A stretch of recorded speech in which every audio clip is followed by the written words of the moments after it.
Governor Ahmed Ali Sokoto commissions Isa Wasagujuma at mosques remodeled by his administration and pledges to continue to prioritize Islamic affairs.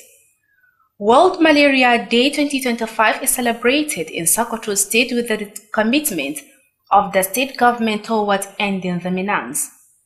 The Sokoto state government says it will revive the polo game towards bringing back its position as a sporting activity in the state.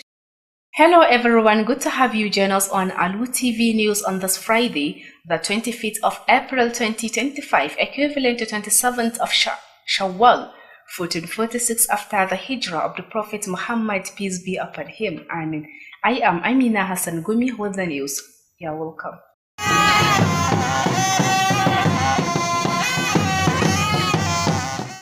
The Sokoto state government is to provide measuring tools to regulate the activities of grain sellers in the state.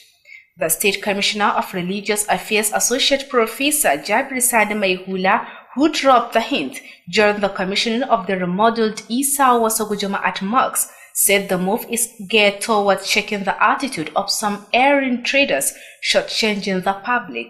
Nasser Abubakar Kiri has more on the story.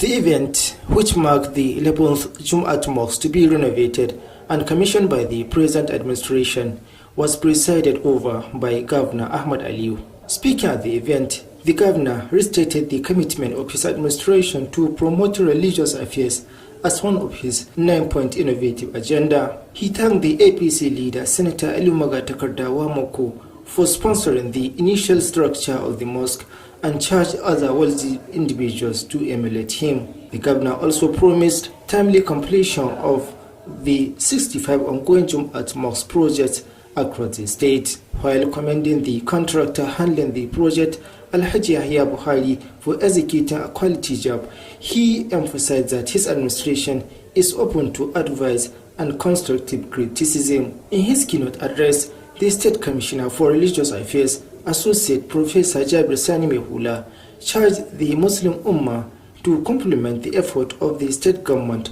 by renovating the mosques in their domains.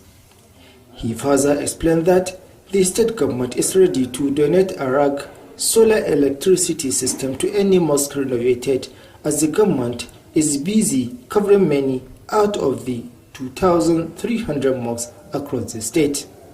He also unveiled a plan to provide grain sellers with officially approved measures to use it as a way of sanitizing their business from obtaining unlawful gain. In their separate remarks, the representative of the Sultan and Wazirin Sokoto, Professor Sambwali Junaid, and our special guest, Sheikh Tijani Ahmad Sheikh Bauchi, commended Governor Ahmad Aliu for his giant effort on religious affairs,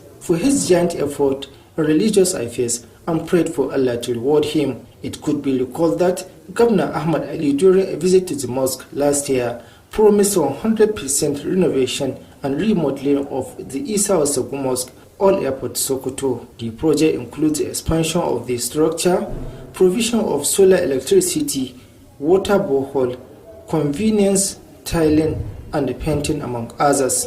Reporting from Government House Sokoto, I am Nasser Abubakar Kiri. As part of its determination to provide a conducive environment atmosphere to the worshippers, the Sokoto state government has continued with the rehabilitation and remodeling of Jum'at mosques across the state.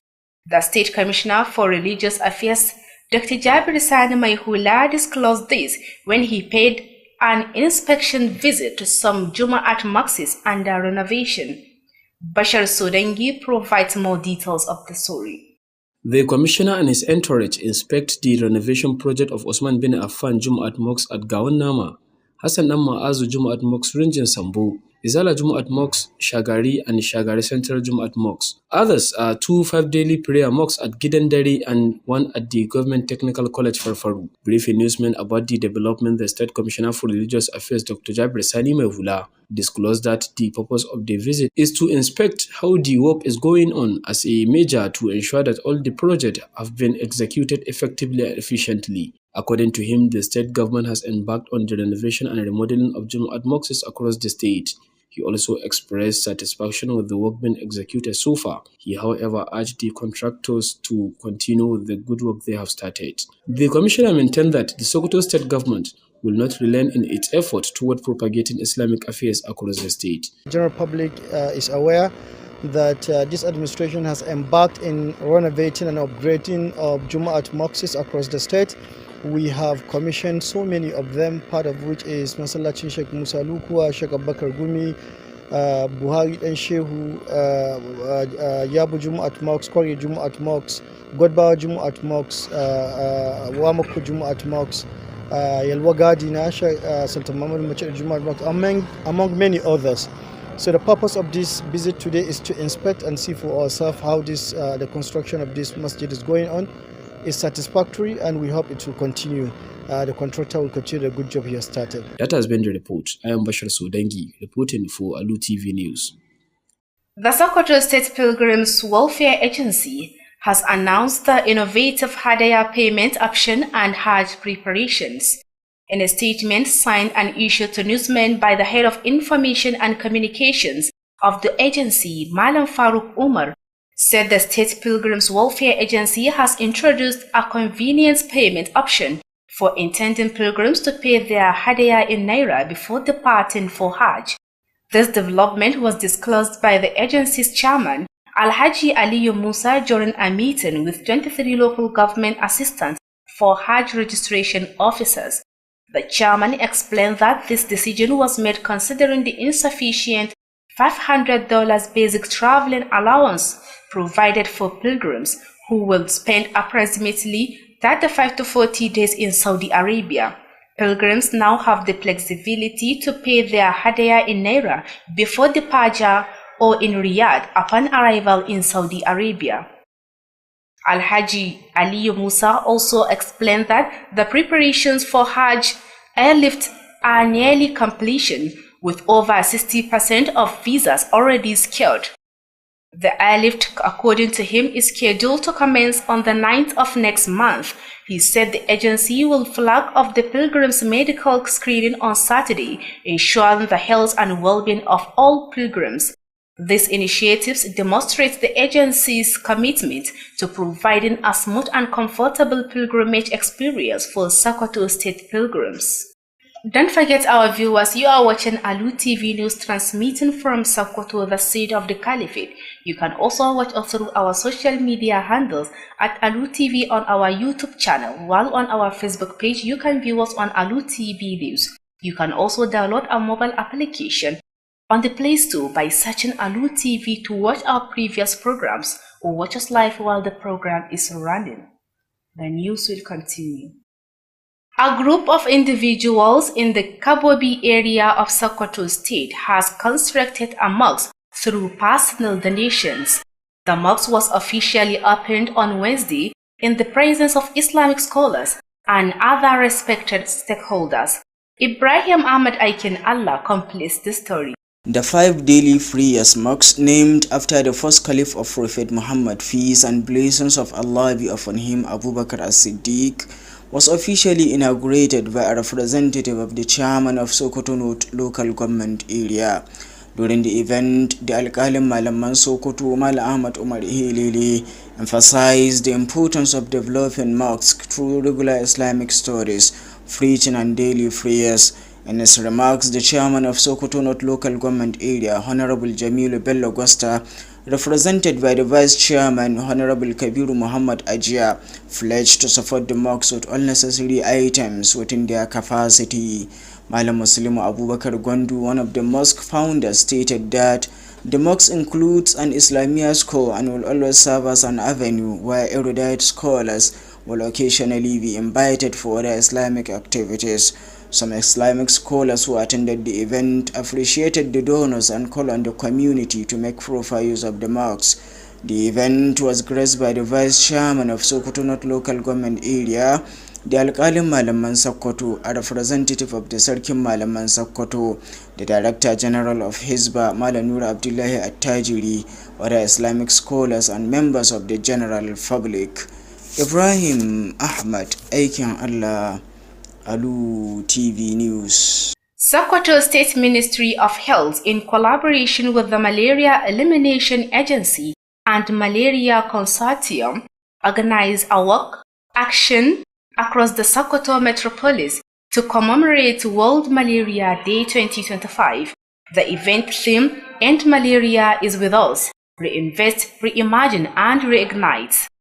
The event is aimed to reaffirm the government's commitment to eradicating malaria across the state. Health correspondent Aisha Abdullahi Aminu reports that the walk exercise commenced at the Government House Sokoto and concluded at the Specialist Hospital Sokoto. Her reports. The Commissioner for Health, Dr. Faruk Umar Abubakar, stated that the challenge of malaria in Sokoto State can be effectively tackled through the utilization of primary healthcare centers and other medical facilities across the state. He emphasized that these centers play a crucial role in safeguarding the health and well-being of the population. Part of revitalization, because we have now revitalized about 116 primary health centers across the state, and and the next level we are going to procure a number of drugs, including malaria drugs that will be accessible at the grassroots. And as long as you improve the health status at the grassroots, then you are improving the health status of the entire state. And a lot of policies are also coming on board to also improve the health status both the secondary and tertiary level at the state level. Dr. Abubakar added that the current administration has prioritized the health sector and urged residents to make use of available medical facilities for timely diagnosis and treatment. Also speaking at the event, the Special Advisor to the State Governor of Malaria Elimination Agency, Dr. Namadina Ibrahim Muhammad, highlighted the importance of community involvement, stressing that the fight against malaria must begin at the grassroots level and is a collective responsibility. He further encouraged the public to adopt preventive measures, such as maintaining a clean environment, noting that the Sokoto State government remains fully committed to eradicating malaria. Actually, the state government is doing a lot on the prevention of malaria and control of malaria in the state. In the whole nation, it's Sokoto State that has Malaria Elimination Agency. That means Sokoto State is so ambitious to eliminate malaria completely. Other states are just having control. Ours is to eliminate. That's our aim. In her welcome address, the Executive Secretary of the Malaria Elimination Agency, Hajia Luba Hassan, described the exercise as a vital awareness campaign and a demonstration of the government's dedication to combating malaria in the state. Representative of the Sultanate Council, Alhaji Musa, along with the Commissioner for Women Affairs, Hadiza Ahmad Shagari, delivered goodwill messages. They acknowledged malaria as one of the leading health challenges in the region and expressed optimism that the initiative will significantly reduce the disease burden and improve public health. They also reiterated that malaria is preventable and called on citizens to support the campaign for a successful outcome. Dignitaries at the event included the Permanent Secretary of the agency, the Executive Secretary of Susakat, the Special Advisor on Sokema, development partners, and numerous health workers. Aisha Abdullahi Aminu, Alu TV News. As the 5-day training of trainers workshop on the life skills training manual comes to an end, the Save the Child initiative has called on the government and relevant stakeholders to protect the rights of the girl child. The 5-day training trainers workshop was organized by the Save the Child initiative with support from the Adolescent Girls Initiative for Learning and Empowerment, Agile. Aminu Al-Hussein Amanawa was there for Alu TV News and Now reports. Emphasizing the need for government to protect the rights of the girl child in society and to enhance their education, the Executive Director of Save the Child Initiative, Abdulghani Abubakar, said girls' child education strengthens economics and reduces inequality, as well as contributes to more stable, resilient societies that give all individuals, including boys and adults, the opportunity to fulfill their potential. There is a lot of information out there, both positive and negative. This program will guide them towards having quality information, factual information, information and skills that they can use to make informed decisions about their lives, so that they can take ownership of themselves, understand their systems very well, and then see how they can develop into adults that will be responsible and then contribute meaningfully to the development of their families and their communities at large. The live lead component of the Agile project, Rabiu Sharif, explained that the training was aimed at addressing barriers and supporting adolescent girls' education, promoting gender equality, and enhancing learning. We want our girls, our adolescent girls, to have a comprehensive, to have the knowledge which has been given to them by their mentors. Some participants have a shorter focus and train others to change the narratives. I'm sure with these methods of doing this, a lot of the girls now will be gingered. They would want to go to school. They would want to learn. They would want to get skills that will carry them well into life. Bismillah, issue of low enrollment of girls into school will be reduced to the barest minimum. It's like I am re-educating myself about this, because for the first time I get to know many things that I do not know before. I get to get in touch and understand what it means to have a learning and experience sharing. The 5-day training workshop empowered the participants through reflective, interactive, and discussion.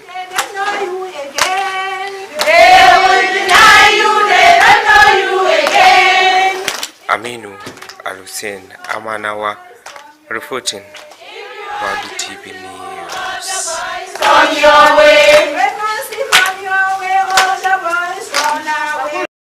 The Sokoto state government has reaffirmed its commitment to reviving the prestigious game of polo in the state. The Commissioner for Youth and Sports Development, Sokoto State Engineer Mustafa Muhammad Gofar Merke, stated this when he visited the venue, saying the aim is to restore the lost glory and reinvigorate sport and culture in the state. Our sports correspondent Ibrahim Wada is on the line with the full details of the Commissioner's visit. Accompanied by the chairman of the club, Bayaru Ahmad Sabir Muhammad, and other dedicated members, the club facilities are located behind the Magajingari housing estate. The commissioner stated that the purpose of the visitation was to assess the current condition of the club and explore avenues to revitalize the sporting activities. He emphasized that Sokoto has been long recognized nationwide as a polo-friendly state, largely due to the legacy left behind by the late Shehu Kangiwa, one of Nigeria's most celebrated polo players. For what I would like to say is that, you see, when His Excellency Dr. Ahmed Aliyu appointed us to lead the Youth and Sport Ministry, he pushed us to be initiative to create more sport avenue, especially for the youth, for Sokoto lovers of sport. And this is one of the initiatives, because polo club in Sokoto is not functioning. There is no polo activity, and nationwide we were known to be polo-friendly state because of the late Kangiwa, who is well known to be a very good polo player. Now we are here at the polo venue to see how we can develop it, to see how we can bring polo back to the state, to see that polo is being played nationally here in Sokoto State. And that is why we are here to visit the land to see what we can do. We are right behind the Magajingari housing estate. That is where the venue is along Konawa. The chairman of Sokoto Polo Club, Professor Bayaru Ahmad Sabir Mohammed, revealed that the game of polo has been dormant for over 2 decades. However, he expressed optimism that with the support of the current administration, Vice Chairman Professor Mustafa Aliyu, and dedicated club members, efforts are now on the way to not only revive polo but also boost other sporting activities across the state. In fact, we, together with Vice Chairman Mustafa Aliyu, Professor Mustafa Aliyu, and Secretary Faruku Nuhu Boko, and other concerned citizens, with the help of the Commissioner of Youth and Sports, have made this effort to try and bring back polo to the state, and we have been assured that His Excellency Dr. Ahmed Aliyu, FCNA, is also committed to bringing back not only polo but sports activities in the state. So we are very ready. Vice Chairman of the club, Professor Mustafa Aliyu, lauded the government's renewed interest and praises the commissioner, the chairman, and club members for their collaborative spirit and dedication to promoting polo in Sokoto. Also speaking, Marafan Maigondu Loga expressed his heartfelt appreciation to the state government and polo communities for their unwavering commitment to bringing the sport back to life. As an initiative unfolds, there is a growing anticipation among sports enthusiasts that Sokoto will once again reclaim its place as a powerhouse in Nigerian polo. For Sport Update, Ibrahim Mada, Alu TV News. And to end the news, here are the main items that made the headlines. We reported to you that Sokoto State Governor Ahmed Aliyu Sokoto has commissioned Isa Wasagujuma at Mosque, which was remodeled by his administration, and pledged to continue to prioritize Islamic affairs. We also brought to you that World Malaria Day 2025 is celebrated in Sokoto State with the commitment of the state government towards ending the menace. We also told you that the Sokoto State government has said it will revive the polo game towards bringing back its position as a sporting activity in the state. Commissioner of Sports and Youth Development Mustafa Muhammad Kofar Merke stated this when he visited Polo Game Village at Kwannawa Town. And that has been the news on behalf of the news editor Bashar Abubakar and the production team. I am Amina Hassan Gumi, says stay tuned for the Hausa version coming up shortly. Thanks for watching.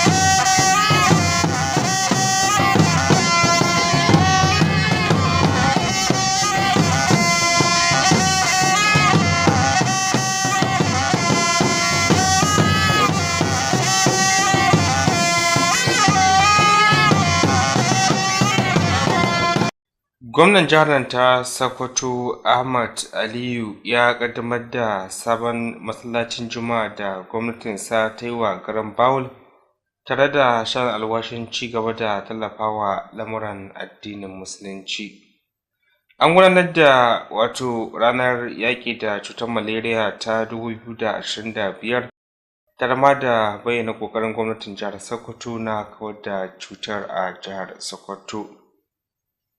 Gwamnatin jihar Sokoto ta bayyana cewa za ta dawo da wasan sukuwar dawaki na polo a ƙoƙarin da take na ci gaba da tsayawa kan matsayinta na harkokin wasanni a jihar nan ta Sokoto. Masu kallo lalle marhaban da kasancewa da kowa labarun Alu TV. Yau dai muna Juma'a 25 ga Afrilun 2025 daidai da 27 ga watan Shawwal na shekarar Musulunci ta 1446 bayan hijirar fiye halitta Annabi Muhammad sallallahu alaihi wasallam daga Makka zuwa Madina. Sunana Aminu Al-Hussein Amanawa.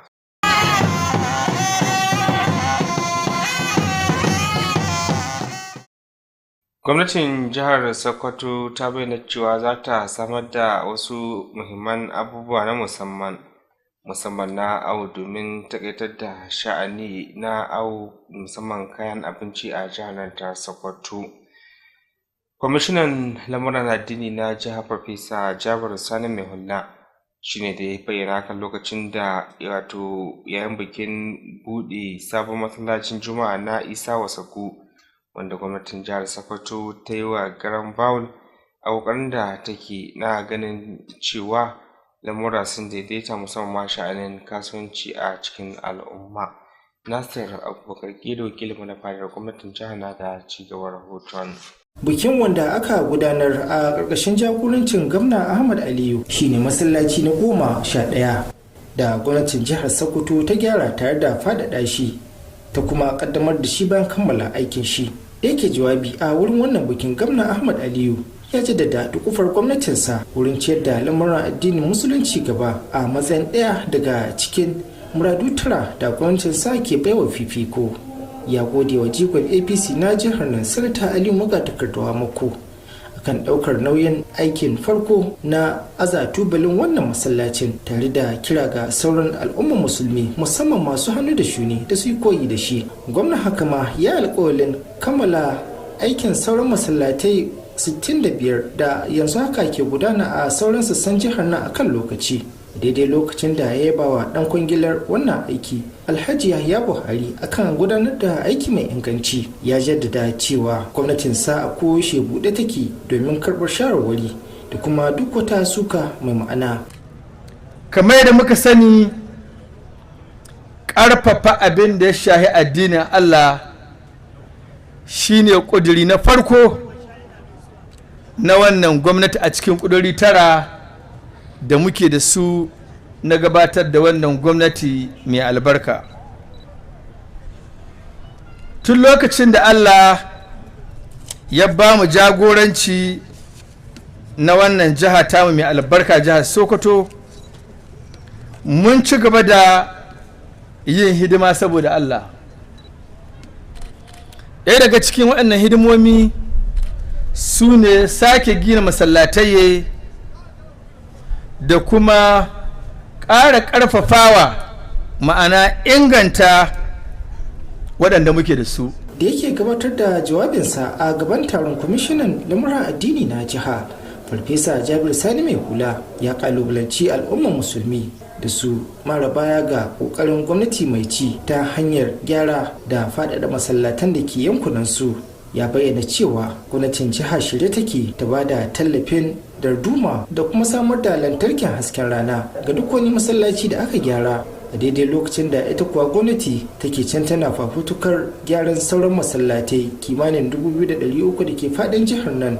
Daga nan sai ya sanar da wani shiri da gwamnatin jiha za ta fito da shi kwanan nan na siyo kunnan awo da za a raba masu sana'ar sayar da abinci musamman hatsi don tsabtace sana'ar su daga cin duk wata kazamar riba. Bacin taimako da ake yi da kungiyoyi a lokacin bukukuwan su daban-daban in ya tashi da wasu larurorin su suka rubuto, mai girma gwamna yakan ba da dama da haka manya-manyan malamai wasu abubuwa ba mu zuwa mu faɗi ko mu faɗi suna domin wasu abubuwa ana yin su ne a ɓoye, amma ina tabbatar ma jama'ar jihar Sokoto cewa ma'aikatan lamuran addini ta ƙarƙashin kulawa ta mai girma gwamna, ƙarƙashin taimakawa ta mai girma gwamna, tana ƙoƙari a kowane ɓangare da kowace ƙungiya ana ba ta haƙƙinta na abin da ta nema da wanda take buƙata da wanda ake iya yi domin gudanar da lamuran addini a jihar Sokoto. A jawabansu mabambanta, wakilin mai alfarma sarkin musulmi kana wazirin Sokoto Farfesa Sambo Wali Junaid kuma babban bako a wurin taron Shak Tijjani Ahmad Shak Dahir Bauchi duk sun yaba kokarin gwamna Ahmad Aliyu wurin ciyar da addini a gaba, tare da addu'ar Allah shi saka masa da mafificin alherinsa. Kaji kowa yana masa shaida, muna fata Allah masa jagoranci ya ƙari ko da hannayensa albarkacin manzon Allah sallallahu alaihi wasallam. Idan za a iya tunawa a ziyarar da ya kai a masallacin Isa Wasagu a shekarar bara, gwamna Ahmad Aliyu ya yi alƙawarin gyara daukacin masallacin tare da faɗaɗa shi da soya fasalinsa. Aikin da aka aiwatar aka kuma kaddamar a halin yanzu ya haɗa da faɗaɗa ginin masallacin, samar da lantarki mai aiki da hasken rana, samar da ruwa ta hanyar riyojin murtsatse, samar da banɗaki da ma kuma yin fenti ga lokacin masallacin da dai sauransu. Ƙarshen wannan rahoton kenan. Nasir Abubakar Kiri daga fadar gwamnatin jihar Sokoto. To kokarin da take na ganin cewa an samar da kyakkyawan muhallin gudanar da ibada ga masu aiwatar da ibada a jihar nan ta Sokoto.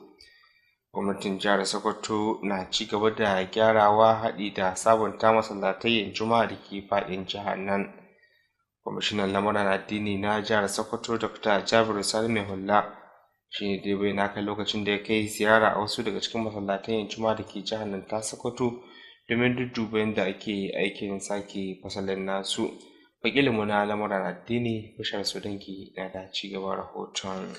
Kwamishinan da 'yan tawagarsa sun ziyarci wurin da ake aikin gyaran masallacin Juma'a na Usman bin Affan da ke Gawon Nama, masallacin Juma'a na Hassan Dan Ma'azu da ke Runjin Sambo, sai masallacin Juma'a na Izala da ke Shagari da babban masallacin Juma'a na garin Shagari. Sauran masallatan biyu sun haɗa da masallaci biyu na Hamsu Salawatu da ke unguwar Gidan Dare da ɗayan da ke makarantar kwalejin ƙere-ƙere da ke Farfaru. Da yake zantawa da manema labarai dangane da ziyarar, kwamishinan lamuran addini na jihar Dr. Jabir Sani Mai Hula ya bayyana cewar ziyarar tana da manufar ganin yadda ayyukan ke ci gaba da gudana a wani mataki na tabbatar da cewar an gudanar da waɗannan ayyukan kamar dai yadda ya dace. A cewar sa, gwamnatin jihar Sokoto ta dawo ma aikin gyaran masallaci tare da zamanantar da su a faɗin jihar nan. Kazalika ya bayyana gamsuwarsa da ingancin aikin da aka riga aka gudanar. Kazalika ya buƙaci 'yan kungiyar da suke kula da waɗannan ayyukan da su ci gaba da aiki mai kyau kamar yadda suka faro shi tun daga farko. Kwamishinan nunar da cewar gwamnatin jihar Sokoto ba za ta yi ƙasa a gwiwa ba wurin ci gaba da ɗabbaƙar da harkokin addinin Islama a faɗin jihar nan. Kamar yadda kuka sani, an ba da masallatan Juma'a kusan guda 36, akwai na Hamsu Salawat fiye da haka suna na ana tayi a cikin garin Sokoto, kuma mukan je ziyartar su ɗaya bayan ɗaya. Wasu har an buɗe an fara sallah kamar na Malam Musa Lukuwa, kamar Zawiyar Abul Abbas, kamar na Sheikh Abubakar Gumi, kamar na Buhari Dan Shehu, kamar na Sultan Macido da ke Emiya Hayya, kamar masallacin Juma'a na Yabo, kamar masallacin Wamako, kamar masallacin Kwari, kamar masallacin Gwadbawa. Wayannan duk mun je an yi sallah cikin masallatan Juma'a ne kuma an buɗa, kuma suna nan tafe. Wannan sati insha Allah za mu buɗe masallacin Juma'a na Isa Wasagu da ke a nan Dambuwa. Ƙarshen rahoton kenan. Bashar Sodangi, labarun Alu TV. Hukumar kula da jin daɗin alhazai ta jihar Sokoto ta bayyana cewa ta fito da wani tsari da mahajjata za su iya biyan kuɗin hadaya, tare ma da bayyana wasu daga cikin shirye-shiryen da ta fara aiwatarwa na aikin hajjin 2025. A wani bayani da ya fitarwa manema labarai, shugaban sashen yaɗa labarai na hukumar Malam Faruk Umar ya bayyana cewa hukumar ta fito da sabon tsarin ne da zai ba wa maniyyata damar biyan kuɗin hadayensu a tsarin kuɗin naira kafin tafiya ƙasar Saudi Arabia. Wannan dai a cewar bayanin na zuwa ne lokacin da shugaban hukumar ta alhazan jihar Sokoto Alhaji Aliyu Musa ya jagoranci gudanar da zama na musamman da jami'ar rajistar alhazai na ƙananan hukumomi 23. Shugaban ya bayyana cewa wannan matakin ya zama tilas la'akari da cewa akwai ƙarancin samun kuɗaɗen guzuri na alhazai, wanda ya bayyana cewa wato maniyyata aikin hajjin wannan shekarar za su shafe kimanin kwanaki 35 ne zuwa 40 a ƙasar Saudi Arabia. Alhaji Ali Musa ya bayyana cewa shirye-shirye na soma jigilar alhazan jihar Sokoto yanzu haka ya riga ya nisa, kasancewar tuni da hukumar ta samu kaso 60 na bizan alhazan jihar Sokoto. A cewar sa, tuni da hukumar ta tsara soma jigilar alhazan a ranar 9 ga wata mai kamawa, inda bayyana cewa kuma ba da jimawa ba, wato a gobe Asabar, hukumar za ta soma tantance lafiyar alhazai domin tabbatar da cewa lafiyayyen al'umma ne suka tafi ƙasa mai tsarki domin gudanar da aikin hajjin.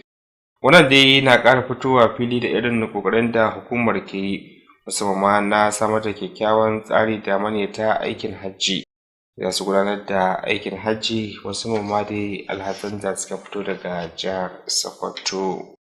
Masu kallo, kada ku sha'afa, labaran na zuwa muku ne daga gidan talabijin na Alu TV, mai yaɗa shirye-shiryen sa daga Sokoto, cibiyar daular Usmaniya.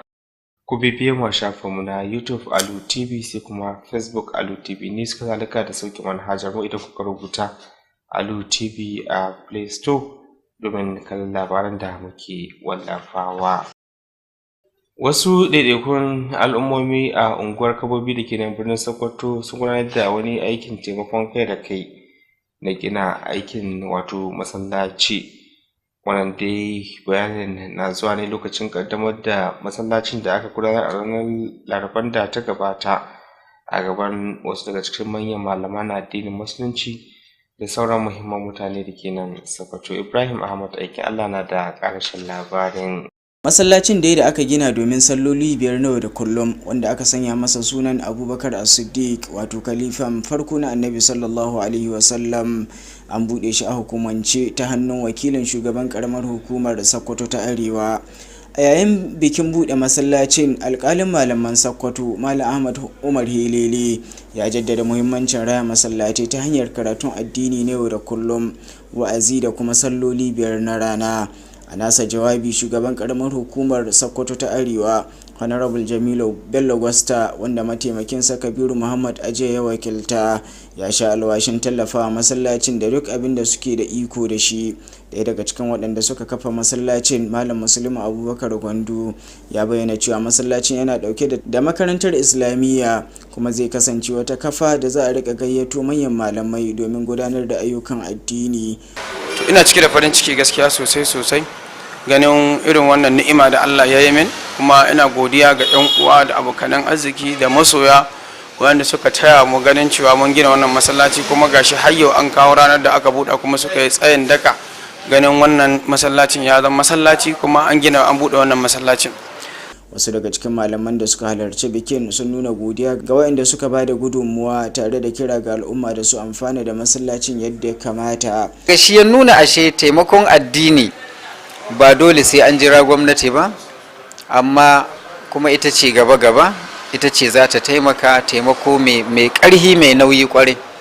Don haka kira na mutane su ci gaba, gwamnati na nan na yin wayinta kuma za ta ci gaba, particularly a bangaren addinin musulunci, domin shi ne za ka taimaka ya zan ka tarbi abin inda ka yi don Allah, ka tarbe shi a cikin kabarinka, ka tarbe shi a gidanka na gaskiya, shine alkiyama. Taron da ya samu halartar mataimakin shugaban karamar hukumar Sokoto ta Arewa, alƙalin malaman Sokoto, wakilin sarkin malaman Sokoto, darakta janar na hukumar Hizba Malam Nura Abdullahi Attajiri, da sauran malamai da kuma jama'ar gari. Ibrahim Ahmad aikin Allah, labarun Alu Tv. Ma'aikatar lafiyar jihar Sokoto haɗin gwiwa da hukumar nan mai yaƙi da wato cutar malaria ta Malaria Consortium sun gudanar da wani tattaki domin wato yaƙi da cutar malaria a nan birnin Sokoto albarkacin ranar yaƙi da cutar malaria ta 2025. Taken bikin ranar na bana dai shine kawo ƙarshen malaria, wato mu ne za mu iya kawo ƙarshen wannan cutar ta malaria. Taron dai na da manufa ne na ƙara fitowa da fili da irin ƙoƙarin da gwamnatin jihar Sokoto ke yi na yaƙi da cutar ta zazzabin cizon sauro. Wakiliyarmu mai kula da ɓangaren kiwon lafiya Aisha Abdullahi Aminu ta rawaito mai cewar tattakin an gudanar da shi ne daga fadar gwamnatin jihar zuwa wato asibitin ƙwararru ta jihar. Ga rahoton nata. Kwamishinan Lafiya Dr. Faruk Umar Abubakar ya bayyana cewa za a iya shawo kan matsalar zazzabin cizon sauro a jihar ta hanyar amfani da cibiyoyin kula da lafiya na matakin farko da sauran cibiyoyin kiwon lafiya da ke faɗin jihar. Ya jaddada cewa waɗannan cibiyoyi suna da matuƙar muhimmanci wajen kare lafiyar al'umma da jin daɗin su. Wai malaria ɗaya ba, duka cututtukan da ake yaƙi kuma da ake kawar da su ana yi, kuma ina ba ku tabbaci shiruka da yawa gwamnatin saboda tana cikin waɗanda priority agenda ɗin mai girma His Excellency ma'aikatar lafiya ta hito da tsare-tsare da yawa waɗanda za a sabar da lafiya ingantatta tun daga grassroots har zuwa tertiary level, kuma insha Allahu ba daɗewa ba mai girma gwamna zai bayyana tsare-tsaren aikin lafiya na jihar Sokoto. Dr. Abubakar ya kara da cewa gwamnatin Ahmad Aliyu ta sanya bangaren lafiya a sahun gaba, inda ya buƙaci al'umma da su rika zuwa a cibiyoyin lafiya domin samun bincike da magani cikin lokaci. A nasa jawabin, mai ba gwamna shawara na musamman na hukumar kawar da zazzabin cizon sauro Dr. Namadina Ibrahim Muhammad ya bayyana muhimmancin haɗin kan al'umma, yana mai cewa yaƙi da zazzabin cizon sauro abu ne da kowa ke da alhaki a kai. Ya kuma ƙarfafa gwiwar al'umma da su ɗauki matakin kariya ta hanyar tsaftace muhalli. Yana mai jaddada cewa gwamnatin jihar Sokoto tana da cikakken ƙuduri na kawar da cutar. Za ku gani daga ƙudurin shi da ya zo da su guda 9, lahiya na ciki. Sannan yanzu abin da ake da ita jihar Sokoto a duk faɗin Najeriya ita ce ke da ƙudurin kauda malaria gaba ɗaya. Ba wai kurin irin saukar da ita ba kaɗan yadda sauran jihohi kai a namu ƙudurinmu na mu kauda ita ne gaba ɗaya. Muna hauta kuma Allah Ubangiji ya cika muna wanga guri. A jawabinta na maraba, sakatariyar hukumar yaƙi da zazzabin cizon sauro Hajiya Luba Hassan ta bayyana wannan aikin a matsayin taron gangamin wayar da kai da kuma nuna jajircewar gwamnati wajen yaƙi da zazzabin cizon sauro a jihar. Wakilin Majalisar Sarkin Musulmi Alhaji Musa tare da Kwamishinar Harkokin Mata da Ƙananan Yara Hajiya Hadiza Ahmad Shagari sun gabatar da saƙonnin fatan alkhairi, inda suka bayyana cewa zazzabin cizon sauro na daga cikin cututtuka da ke ƙalubalantar lafiyar al'umma a yankin, tare da fatar cewa wannan shiri zai rage yaɗuwar cutar da inganta lafiyar al'ummar. Sun kuma ƙara jaddada cewa zazzabin cizon sauro cuta ce da za a iya neman kariya, tare da kira ga al'umma da su marawa wannan yaƙi baya domin samun nasara. Waɗanda suka halarci taron sun haɗa da babban sakatare na hukumar, sakataren hukumar Susakat, mai ba da shawara na musamman na hukumar Sukema da ƙungiyoyin ci gaba da ma ma'aikatan lafiya. Aisha Abdullahi Aminu, labarun Alu Tv. Yayin da aka kammala taron horaswa na kwana 5 ga waɗanda za su kula da abin da shafi kula da 'yancin 'ya'ya mata da koyar da su sana'o'i da ma dabarun kare kai, ƙungiyar nan mai fafutuka na kare martabar yara ta Save the Child Initiative ta bayyana buƙatar da ke akwai ga gwamnati da sauran masu ruwa da tsaki na su ɗauki matakan kare martabar yara. Taron horaswa dai na kwana 5 wato ƙungiyar ta Save the Child Initiative ce ta shirya shi, da ke samun tallafi daga shirin kula da inganta ilimin 'ya'ya mata na Agile a jihar Sokoto. Ga fassarar rahoton wakilinmu. Yayin da yake bayyana buƙatar da ke akwai ga gwamnati na kare martabar yara mata, musamman waɗanda ke a cikin al'umma da ma kula da sha'anin ilimin su, shugaban kungiyar ta Save the Child Initiative Abdulgani Abubakar ya bayyana cewa ilimin 'ya'ya mata na taimakawa wajen bunƙasar tattalin arziki da ma kawar da bambance-bambance a cikin al'umma, baya ga takarar da ke taimakawa musamman na ganin yara mata sun fito da baiwarsu a idon duniya. Duk waɗanga matsalolin shi yasa an ka tattaro an ka hito da wanga kundi domin a ga cewa an tallafa su da ilimi akan abubuwan da ya kamata a ce sun sani game da jikinsu, da kuma yadda ya kamata su tsara rayuwarsu, sannan kuma da yadda ya kamata su ba da nasu gudunmuwa a gida da kuma ci gaban al'umma. Shugabar kula da bangaren ta shirin Agile a jihar ta Sokoto mai Rabiu Sharif ta bayyana cewa horaswar dai na da manufa ne na ganin an kawar da bambance-bambancen da ke akwai musamman a tsakanin ilimin 'ya'ya mata da ma yin daidaito da ma bunƙasar da sha'anin koyarwar 'ya'ya mata. Za su samu skills ilimin da information ɗin da za su zauna su tattauna tsakaninsu. Akwai wani abin da ba za su iya gaya ma iyayensu ba, amma with this training za su zauna tsakaninsu, age group, makaranta, wanda da mentor ɗinsu za su samu su discussing. Wasu daga cikin mahalarta taron horaswa na kwana 5 sun sha alwashin mai da hankali haɗi da horar da wasu domin da kwalliya take ga biyan kuɗin sabulu. Yanzu an zo inda gane gaka, in kana da matsala za ka faɗa mini, in akwai wani abun da ke hana maka zuwa makaranta za ka faɗa mini. Lokacin da muke so mu isar da saƙo ga al'umma baki ɗaya, so akwai ilmumaka sosai da muka shirya za mu isar da al'umma ta yanayin haɗuwa, mazauni, cimma shugabannin yanki. Mahalarta taron dai na kwana 5 sun samu ɗimbin ilimin ne musamman ta tattaunawa da kuma musayar bayanai, abinda zai taimaka musu wajen samun nasarar aiwatar da ayyukansu.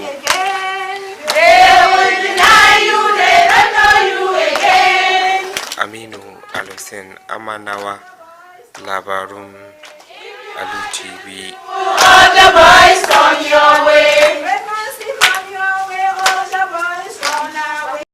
Ta bangaren wasanni kuwa, gwamnatin jihar Sokoto ta bayyana kokarin da take na ganin ta dawo da martaba harkokin wasannin dawaki a jihar Sokoto.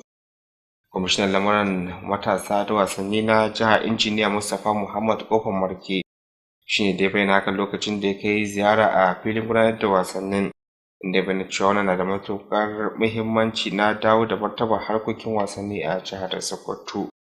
Wakilinmu na lamuran wasanni Ibrahim Wada na kallai da cikin rahoton wasannin.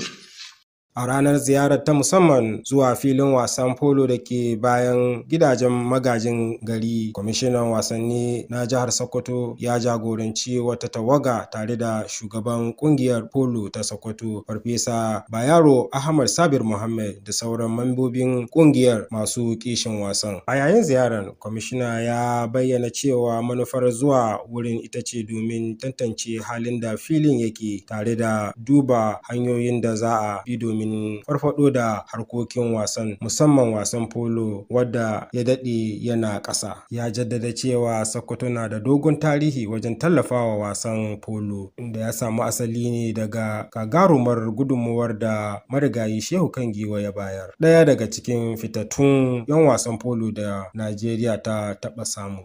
To na farko abin da nake son in ce, a lokacin da His Excellency Dr. Ahmed Aliyu ya kawo mu akan wannan kujerar ta Commissioner na Ministry of Youth and Sport, ya gargaɗe mu da cewa mu tabbatar da mun yi tunani, zurfin tunani, mun bunƙasar da ma'aikatar da muka zo in terms of sport activity da kuma ko menene na taimaka ma matasa. Yanzu muna nan a Polo Club kan hanyar titin Kwannawa bayan magajin gari estate muna nan a wannan filin. Mun zo mun ga wannan filin yana da bukata da gyara domin mu rayar da polo, kuma insha Allahu zagayen da muka yi mun ga abin da ake da bukata da shi, kuma tunda His Excellency yake gargadin mu tashi tsaye mu ga mun kawo abubuwan ci gaba a jihar Sokoto. Shi yasa nake nan tare da PAMSEC ina da duk ministry har da mai girma hakimin Lugu duk muna nan tare da shi, saboda haka muna duba yadda za mu yi ne mu rayar da wannan wurin, kuma insha Allah za a rayar da shi. A nasa bangaren shugaban kungiyar polo ta Sokoto Farfesa Bayaro Ahmad Sabir Muhammad ya bayyana cewa wasan da ya dade ba a gudanar da shi ba tsawon fiye da shekara 20, sai dai ya nuna kwarin gwiwa cewa tare da goyon bayan gwamnatin yanzu, mataimakinsa Farfesa Mustapha Aliyu da kuma jajirtattun membobin kungiyar ana kan shirin domin dawo da wasan tare da bunƙasa sauran fannoni na motsa jiki a faɗin jihar. To ai mu dama wannan muna ma neman mutane, saboda haka duk wanda ke son yayi polo ko kuma yana da ra'ayin polo ko kuma dama yana yi amma ya ja da baya saboda ya ga abubuwa ba sa tafiya, muna gayyata shi ya dawo. Kuma mutane muke nema, ba za mu kori kowa ba. Da ka zo inda mun tabbatar da kai ra'ayinka polo ne, hakika za mu amshe ka kuma za ka zama daidai da mu duka, kuma kokarinka shi zai sa mu baka matsayin da ya dace da kai cikin wannan kungiya insha Allah. Mataimakin shugaban kungiyar Farfesa Mustapha Aliyu ya yaba da irin kulawar da gwamnati ke nunawa tare da jinjinawa kwamishinar shugaban kungiyar da sauran membobi bisa haɗin kai da kishin wajen farfado da wannan muhimmin wasa. Haka zalika marafan mai gwandun lugga wanda ya halarci taron ya bayyana mutukar godiyarsa ga gwamnatin jiha da kuma al'ummar polo bisa kokarin da suke yi na dawo da wasan zuwa ga martaba da yake da ita a da. Yayin da ayyukan farfado da polo ke ci gaba da gudana, akwai fatan cewa jihar Sokoto za ta sake samun matsayin na gaba a fagen wasan polo a Najeriya. Ibrahim Wada, labarun Alu TV. da kuma wannan ne labaran na wannan lokacin suka kammala, sai dai kafin mu yi sallama ga muhimmai daga kanan su. Tun da farko kun ji cewa gwamnan jihar Sokoto Dr. Ahmad Ali ya kaddamar da masallacin Juma'a na Isa Wasagu wanda gwamnatinsa ta yi wa garan bawul tare ma da shan alwashi da ci gaba da fitowa da hanyoyin tallafawa lamuran addini. Haka ma kun ji cewa yayin da ake bikin ranar yaƙi da zazzabin cizon sauro na bana, gwamnatin jihar Sokoto ta bayyana shirin da take na wato kawo ƙarshen matsalar. Daga shi ma kun ji cewa gwamnatin jihar Sokoto ta bayyana shirinta na dawo da martabar harkokin wasanni sukuwar dawaki. Kwamishinan matasa da wasanni na jihar Injiniya Mustapha Muhammad Kwamarki shine da ya sanar da hakan lokacin da ya ziyarci wato filin wasannin na polo da ke ƙauyen Kwannawa a jihar Sokoto. To a madadin editan labaran da ma kafatanin yan uwa da abokan aiki, sunana Aminu Alhussein Amana da na fassara na karanto ke muku fatan alheri.